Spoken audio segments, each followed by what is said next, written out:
गंगा च गायत्री गोविंदेति हृदि स्थिते चतुर्गकार संयुक्ते पुनर्जन्म न विद्यते। गीता पाठेर उद्देश्य এই পুনর্জন্ম প্রবাহকে রোধ করা। কোনো সাম্প্রদায়িকতা, কোনো রাজনৈতিক মত বা পথের প্রতিনিধিত্ব সন্ন্যাসীরা করে না বা করা উচিত নয়। বিশেষ করে আখাড়া যে কালচার, ভারতবর্ষের প্রথাগত যে সন্ন্যাস পরম্পরা, সেই সন্ন্যাস পরম্পরার দ্বারা কিন্তু বিশেষ রাজনৈতিক মতের পুষ্টি সাধন করা হয় না। গীতা আদপেও কোনো ধর্মগ্রন্থ নয়, এইটা মনে রাখতে হবে, এটা মাথায় রাখতে হবে। গীতা হচ্ছে মানুষের সার্বিক আচার সংহিতা, সনাতন কালের আচার সংহিতা।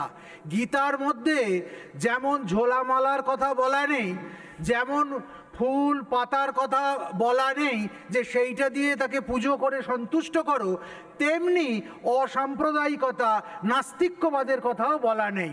গীতা সম্পূর্ণ দার্শনিক গ্রন্থ, আর এত কঠিন তার দর্শন, প্রত্যেকটা অধ্যায় আলাদা আলাদা করে দর্শন। কিন্তু কিসের দর্শন? এবার প্রশ্ন, কিসের দর্শন? গীতা একটা যুদ্ধের গান। গীতা কিন্তু ঠাকুর ঘরের কীর্তন নয়। গীতা হচ্ছে যুদ্ধক্ষেত্রের গান, সমরাঙ্গনের গান। যে যুদ্ধ দাপরেও ছিল, যে যুদ্ধ কলিতেও আছে।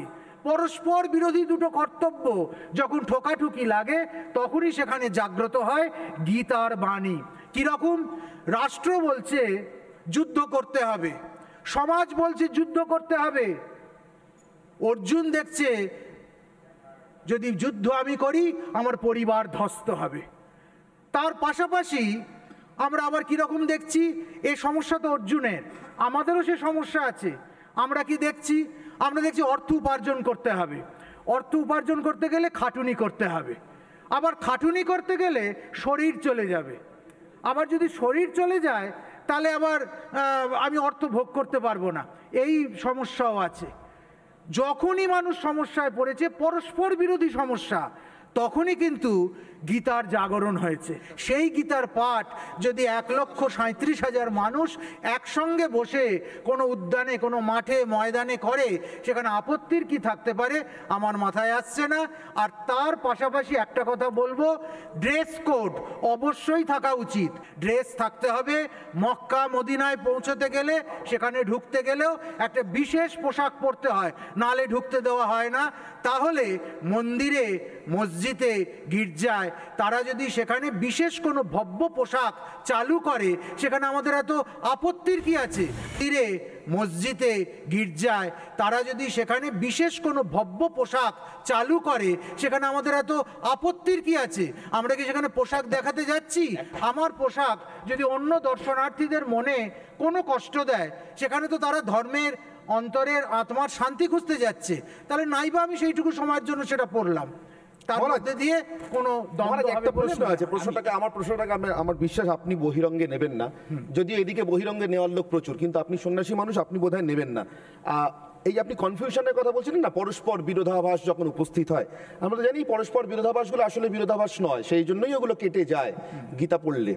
সেই কারণে জিজ্ঞাসা করছে, আচ্ছা এরকম কি কারণ মনে বিরোধাভাস উপস্থিত হতে পারে? মানে আসলে তো বিয়ের মধ্যে বিরোধ নেই, আমার চাই মানুষের ভোট, কিন্তু আমি ভাবছি আমাকে হিন্দুর ভোটও পেতে হবে, আমাকে মুসলমানের ভোটও পেতে হবে। এর মধ্যে কিন্তু আসলে কোনো বিরোধ নেই, আমাকে কিন্তু মানুষের ভোট পেতে হবে। কিন্তু ধরুন এরকম যদি আমার মনে হয়, আমার যদি এরকম মনে হয় যে আমি সমবেত কণ্ঠে গীতা পাঠের বিরোধিতা করবো, কিন্তু আমাকে সমবেত কণ্ঠে চণ্ডী পড়তে হবে। আমার যদি এরকম মনে হয় আমি রাম মন্দির চাই না, মন্দির হলে ভিখারি বাড়ে, কিন্তু আমাকে একদম পুরীর জগন্নাথ মন্দিরের অনুকরণে দীঘাতে একটা জগন্নাথ মন্দির তৈরি করতে হবে, এগুলো কি বিরোধাভাস? মানে এগুলো কি গীতা পড়লে কাটতে পারে? এগুলো তো স্ববিরোধ, এগুলো চরম ভণ্ডামি। আমি একটা বিশেষ মন্দির হলে আপত্তি করব, আর একটা বিশেষ মন্দির হলে সেটার পৃষ্ঠপোষকতা করব, এটা হতে পারে না। আমি যদি রাষ্ট্র ধর্ম স্বীকার করি, তাহলে আমি নিরপেক্ষ। আমি অন্তত গীতার কিছুটা সীমাবদ্ধতা বুঝলাম, গীতা এগুলো দূর করতে পারে না। যিনি ধর্মগুরু হবেন, যিনি ধর্মগুরু হবেন, তিনি অন্য ধর্মকে সমান গুরুত্ব দেবেন, তিনি ধর্মগুরু হবেন। আমার কথা হচ্ছে, আপনি যেমন ডেসক্রাইব করলেন, এটা করলে এটা হয়, অসুবিধা থাকলে এটা হয়, আসলে কি জানেন তো, আসলে সাধু হতে গেলে একটা আশ্রম করতে হয়। আশ্রম করতে গেলে একটা পলিটিক্যাল পার্টির কাছে যেতে হয়, পলিটিক্যাল পার্টির কাছে গেলে বিজেপির কাছে যেতে হবে, এবং বিজেপি করতে গেলে গীতা পাঠ করতে হবে। এই থিওরি নিয়ে আপনারা চলছেন। আমাকে শেষ, আমি পরমাত্মানন্দজি মহারাজ।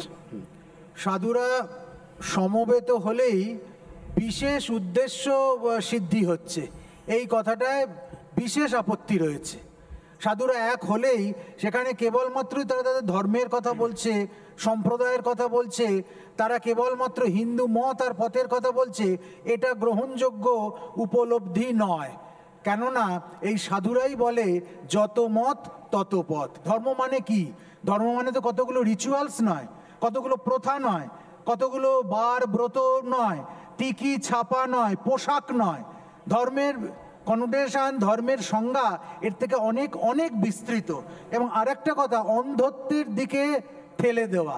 একটা বিশেষ কোনো পাঠ, একটা বিশেষ কোনো রিচুয়ালস, সেটা করলে মানুষ অন্ধত্বের দিকে চলে যাবে, এ কথাটা তো যথেষ্ট আপত্তি রয়েছে। কারণ অন্ধংতম প্রবিশন্তি, যে অবিদ্যা উপাসতে, অবিদ্যার যদি আমরা উপাসনা করি তাহলে আমরা অন্ধত্বের দিকে যাব, কিন্তু বিদ্যার উপাসনা করলে বেদ্যা অমৃতমশ্নুতে।